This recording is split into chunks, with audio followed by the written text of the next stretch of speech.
Hey everybody, another short J-Bro gardening video.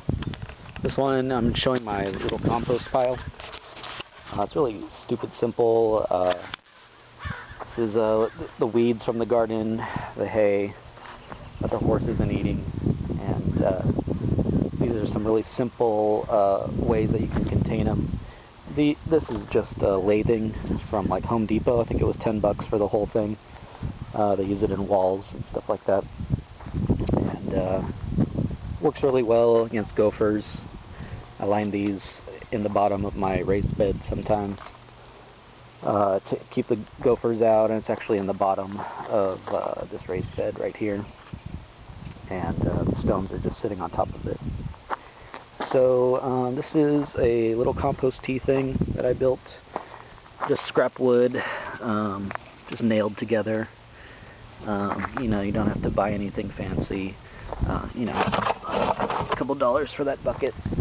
And when I am mixing this pile, I mix this one too with it and turn it all together, and then I put part here and part there, and then I'll usually catch some water off of the roof or off of the when the air conditioner's going. It puts off some water, so I'll dump it on there, and it'll go through and make some nice compost tea that I've been adding.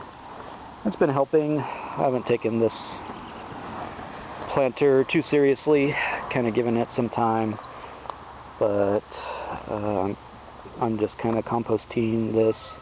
I'm focusing on my public garden, so this one I've got some starts going, and yep. So that's about it for my really simple composting. And when you're composting, you want to make sure you turn it. You want to make sure that you're doing mostly brown material, mostly dead material, and water it. Turn it probably twice a week is what I do, and that seems to break it down pretty quickly. Thanks a lot. Leave a comment and subscribe, and I'll give you more tips about things I've learned in my short gardening life. Thanks.